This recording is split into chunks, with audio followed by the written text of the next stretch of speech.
Bonjour YouTube, bienvenue dans cette première vidéo de l'année qui s'appellera Bilan janvier avec certainement un petit titre qui résume les sujets abordés dans cette vidéo. Pourquoi ce style de vidéo? Et je pense que c'est un peu une vidéo surprise parce que j'ai établi mon bilan après un an de création de contenu il y a peu. Je vous avais dit qu'on referait peut-être un bilan aux 50 000 abonnés ou aux 100 000 abonnés. Je n'ai pas atteint ces paliers-là, mais adorant le YouTube globalement et les contenus qu'on peut y trouver, je me suis dit que j'allais faire une petite vidéo par mois pour vous montrer un petit peu l'avancée de mes objectifs pour 2024, sachant que j'en ai établi plein et ça va faire un petit peu fonction de journal. Alors vous demandez peut-être aussi pourquoi un changement de cadre comme ça, moi qui ai l'habitude de faire des choses très dynamiques, des versions courtes, pourquoi là une vidéo qui je ne sais pas si elle va durer 20-30 minutes, enfin du format long. Déjà de base parce que le format long je pense qu'il est bien adapté à YouTube et je ne voulais pas ouvrir de podcast parce qu'un podcast où tu parles tout seul de ce qui se passe dans ta vie, je trouve ça assez ça paraît très étonnant mais je trouve ça assez narcissique, alors qu'être devant une vidéo et faire un journal qui peut potentiellement vous servir, je trouve ça moins narcissique. Alors je ne saurais pas vous expliquer pourquoi je vois ça comme ça, sachant que déjà se filmer et penser que notre vie est assez intéressante pour vous intéresser, je pense que c'est déjà une sacrée démarche narcissique en soi. Mais voilà, on va arrêter de réfléchir tout simplement et avancer dans la vidéo, faire ce que j'aime, tout simplement, sans trop me poser de questions. En question principale, c'est pourquoi ce format de vidéo, où là vous n'aurez, je pense, peut-être un petit montage dynamique. J'ai pas encore fait le montage à l'heure où je monte cette vidéo.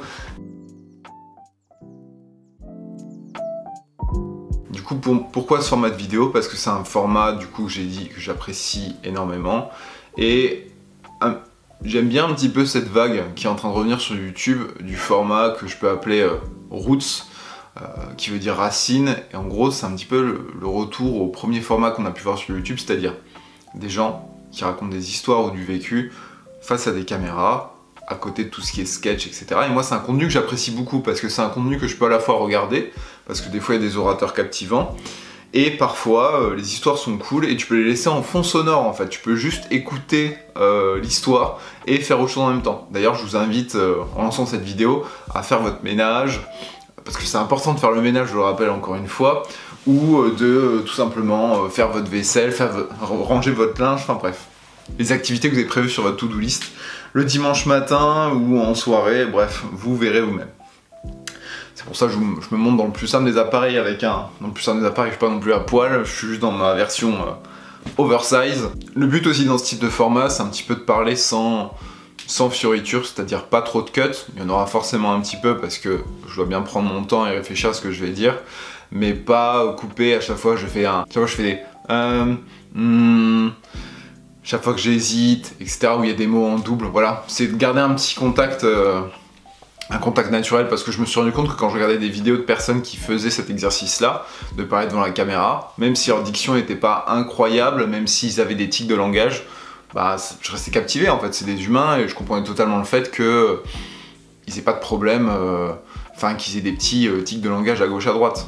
Donc le but c'est simplement d'être un minimum animé par rapport à son discours pour vous distraire. Après je citerai aussi le fait que je suis un grand amateur de minimalisme, j'ai beaucoup appliqué le minimalisme dans ma vie. Je peux pas dire que je suis un minimaliste à 100% parce que y a des petites choses que j'aime posséder, j'aurais vraiment du mal à m'en séparer, mais cette règle un petit peu des 80-20, c'est-à-dire que 80% de tes résultats viennent de 20% de ton contenu, enfin bref, vous appliquez j'ai pas l'application là. Là je dirais l'application par rapport à ça, c'est que 80% des informations que je donne sont dans ce type de vidéo et non pas dans du format court. Bref, c'est se recentrer sur l'essentiel. Je pense que vous verrez un petit peu où je vais mettre la métaphore, c'est-à-dire que même en faisant un format comme ça, je pense que vous aurez l'essentiel de l'information que je veux passer. Puis autre part, un peu, il y a toute l'esthétique minimaliste, j'aime beaucoup et j'aimerais bien être un peu plus minimaliste parfois, mais bon, que voulez-vous, on ne choisit pas. Donc voilà, bref, ça c'était pour la phase pourquoi cette vidéo, pourquoi ce format-là particulièrement. Et maintenant on va passer un petit peu au bilan de ce mois de janvier, ce qui s'est passé et comment je prévois la suite, parce que c'est vrai qu'en un mois, l'air de rien, pour ce premier 12e de l'année 2024, il s'est quand même passé diverses petites choses, rien qu'en termes de création et en termes de vie privée, enfin une vie personnelle plutôt, qui ont beaucoup changé la donne. Je vais d'abord prendre le côté création. Donc ce qui s'est passé cette année, c'est que j'avais mis en place une stratégie pour le début 2024 qui consistait à différencier mon contenu sur les plateformes, et j'ai très vite pu voir en 2 semaines que ça allait m'amener pas très loin, cette stratégie là. Donc là on est au premier mois, j'ai commencé l'année à 30 000 abonnés en ayant un objectif de monter si possible à 100 000. J'ai déjà vu, c'est déjà arrivé par le passé, il faut juste voilà. Il faut un bon coup de bol et du bon contenu et charbonner. Et ça n'a pas marché. Ça n'a pas marché. En tout cas sur Instagram, on est arrivé à 32 400 je crois ce matin. Donc 2000 abonnés. C'est bien. Mais on est très loin par rapport à l'objectif fixé en fin d'année. Alors moi je parle en termes de chiffres parce que pour moi c'est un indicateur si le contenu plaît et si ça attire, ça rend curieux les gens. Mais voilà. Si vous avez envie de vous détacher totalement des chiffres, c'est votre droit. Moi je me fixe juste des objectifs parce que pour moi les chiffres ne mentent jamais. D'ailleurs on reverra plus tard dans la vidéo à quel point ils ne mentent jamais. Du coup par rapport à cela, j'avais à la fois mis un contenu très cadré, un cadre vraiment très léché sur Instagram, un peu minimaliste, je voulais reprendre un concept où je parlais tout le temps dans la caméra. Je voyais très bien que les vidéos marchaient pas ouf. Au début je me suis dit ouais c'est l'algorithme, il est pas trop dans mon sens, etc. Non. Ça marchait pas, c'est tout, c'était pas viral, ça donnait pas envie de partager, voilà, c'est pas... Bref, faut savoir faire un auto-constat parfois, c'est tout. Le contenu était plaisant à faire, mais pas plus que... Enfin, je veux dire, c'est pas non plus... ça m'a pas arraché le cœur de arrêter de faire ce contenu-là. Mais ça a permis un nouveau tremplin, c'est-à-dire qu'à côté de ça, sur TikTok, j'ai charbonné. J'ai charbonné, avec du contenu... moins travaillé, j'irais vraiment, on était vraiment sur du contenu court de 6 à 7 secondes, vraiment ce pourquoi TikTok a été connu, vraiment des petites vidéos. Et j'ai charbonné. On était à 2, 3, voire des fois 4 vidéos par jour. Parfois c'était juste le texte qui était important et j'apportais juste le format vidéo derrière. Parfois il y avait un petit montage et une petite situation, mais j'ai charbonné. Et les résultats sont là. Je peux pas dire que ça a explosé, mais je peux dire qu'en un an, sur tout 2023, à l'ouverture du compte TikTok en janvier jusqu'à décembre, on arrivait à 6400 à peu près, avec des bursts à gauche à droite, mais rien de particulier.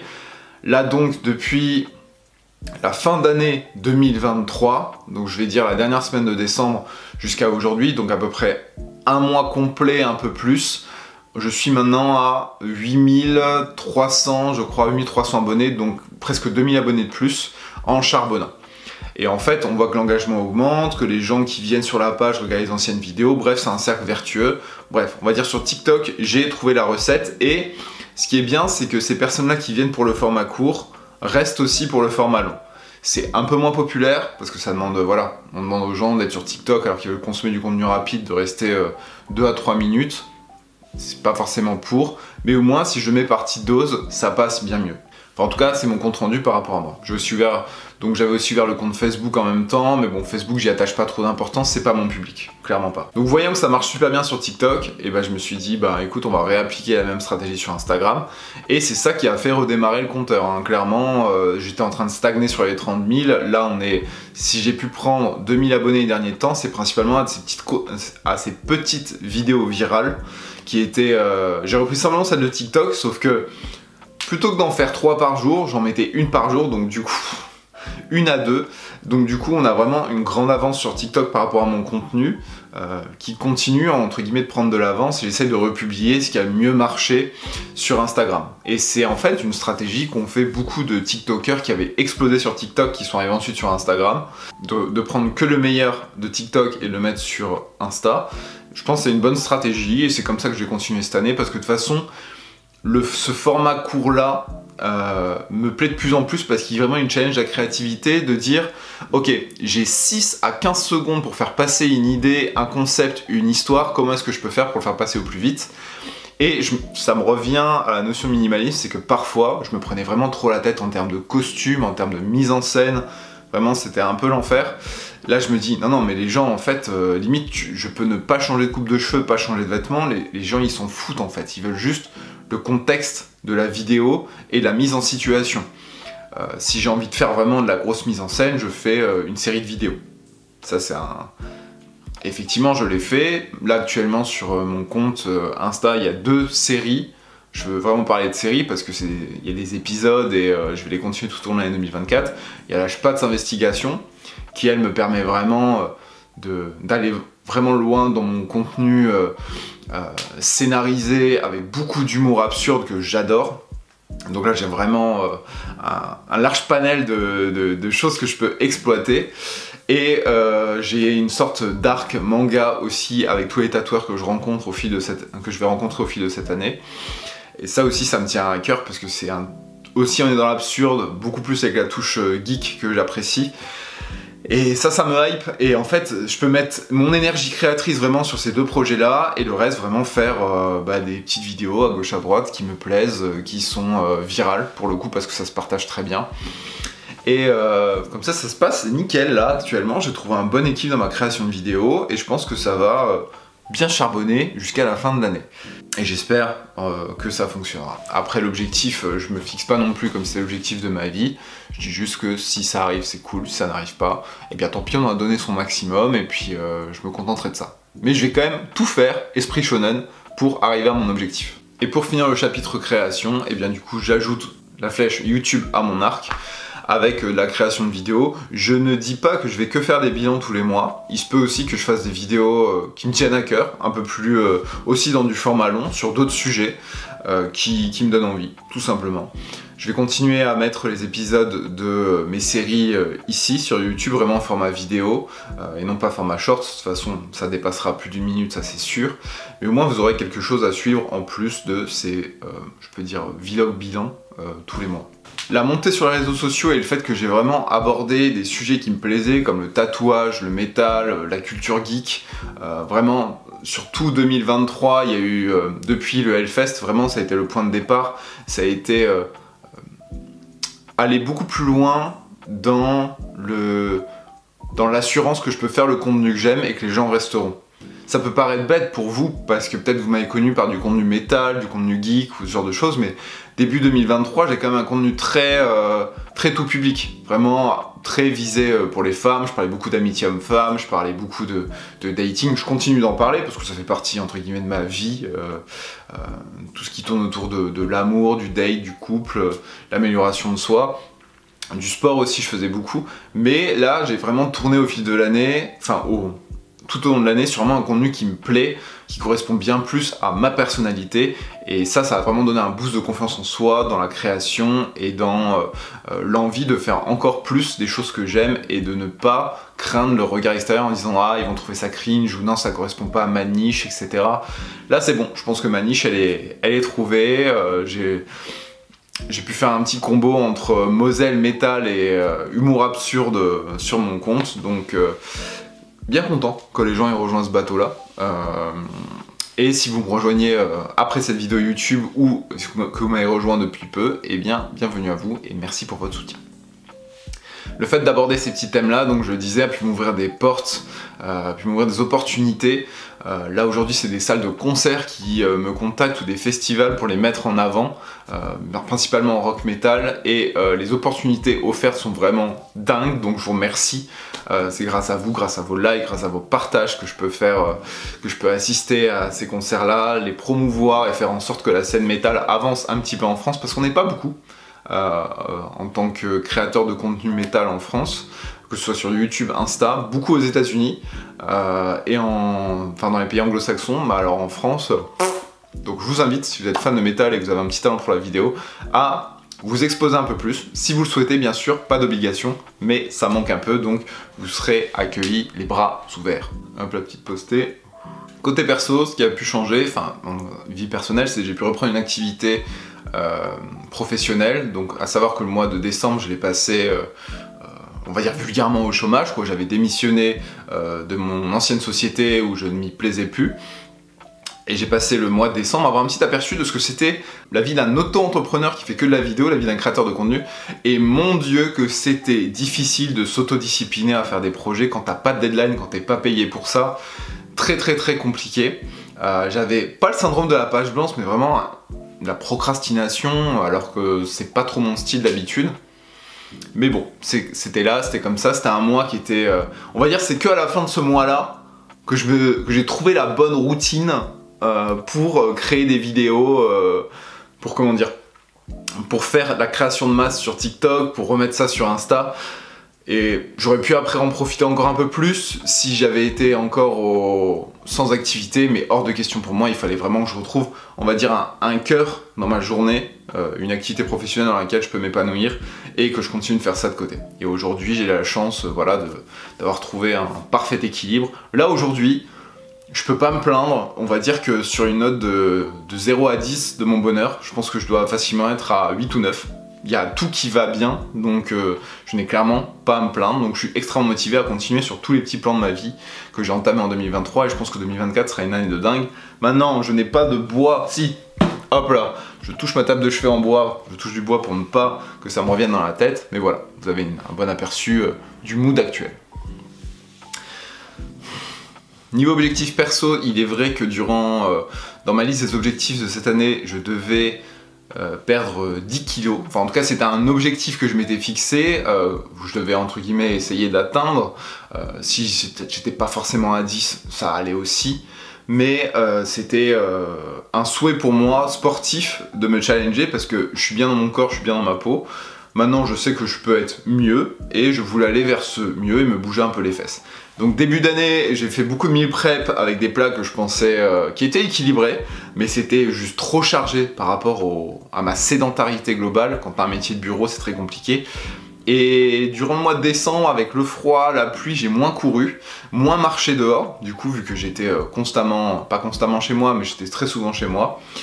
Et du coup, ça s'est grave ressenti.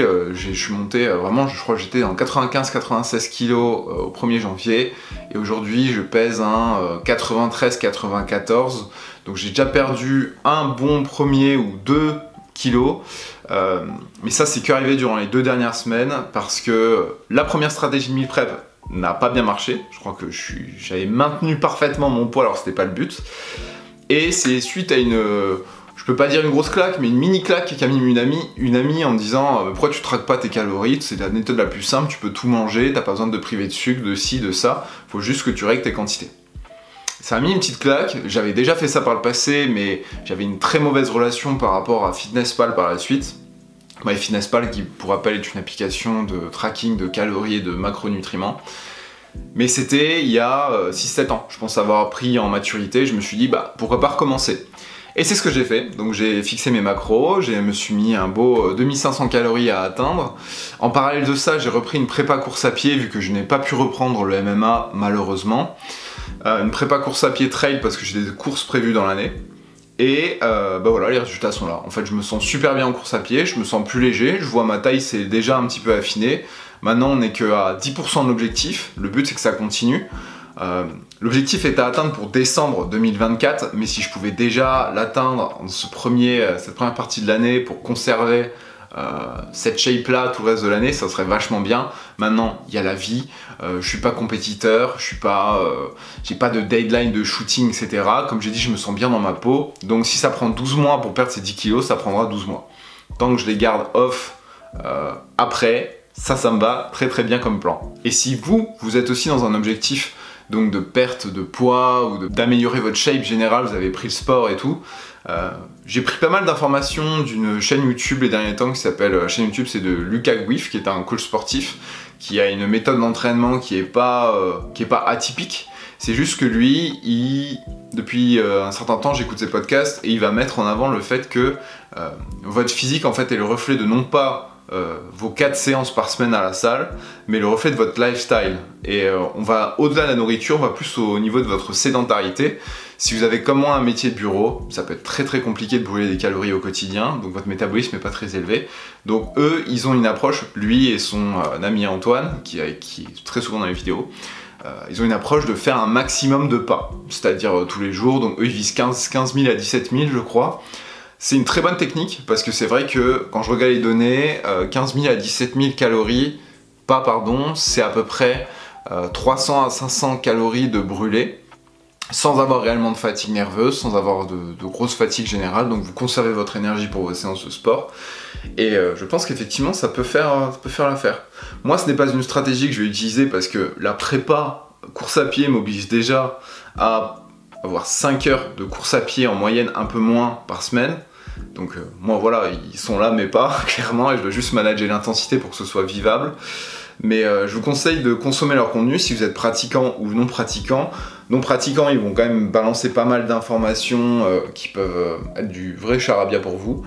Mais je pense que vous pouvez en tirer des bonnes informations pour votre début de pratique sportive. Si je dois vraiment résumer ce qu'ils disent, allez marcher au maximum, plus de 10 000 pas tous les jours, allez à la salle de sport, mais n'en faites pas une obligation, mais il ne faut pas que ce soit un poids. Donc soyez juste conscient qu'il faut que vous ayez une adhérence à ça, que vos 3 fois à la salle de sport par semaine soient le plus simple possible, et bougez. Bougez un max, faites du vélo, faites de la marche, c'est ça le conseil. Et je suis assez d'accord avec ça. D'ailleurs, si vous souhaitez avoir un peu plus de retour par rapport à ce que c'est une prépa course à pied et comment est-ce qu'on organise ça, sachant que moi j'ai pas non plus une organisation d'athlète, je sais pas si je peux rendre ça passionnant par caméra, vous pouvez me le dire dans les commentaires. Ça y est, je me transforme en Marge Simpson. Vous pouvez le dire dans les commentaires et pourquoi pas faire ce type de vidéo par la suite. Bon, je pense que vous allez être 12 à regarder la vidéo, mais voilà, je pense que ça peut être intéressant si vous avez des retours à me faire sur le format, sur ce que vous voulez voir plus tard, sur ce que vous voulez, des sujets dont je peux parler un peu plus en détail, un peu plus posé, forcément. N'hésitez pas. Je vais arrêter de blablater, je vois qu'on est déjà à 26 minutes, je pense que c'est le format qu'il faut. Je pense que la vidéo sera un peu moins longue pour vous, je vais quand même couper 2-3 petites choses. J'espère que vous aurez apprécié ce format-là. N'hésitez pas à me faire votre retour dans l'espace commentaire. Je vais quand même essayer de rendre ça dynamique avec des petites images pour que ça soit quand même esthétique, j'aime quand même bien le terme là. Et puis on se retrouve au mois prochain, ou peut-être avant, ou peut-être après, je ne sais pas ce que la vie me réserve. En tout cas, je vous remercie pour votre soutien. N'hésitez pas, la fameuse phrase, et oui, on n'oublie pas, il faut prendre les bonnes habitudes, n'hésitez pas à liker, partager cette vidéo si elle vous a plu, à commenter ce que vous voulez voir peut-être dans la prochaine ou des questions, j'y répondrai forcément. Et puis encore une fois, je vous remercie pour votre soutien et n'oubliez pas, le oversize le dimanche, c'est la base. Allez, ciao!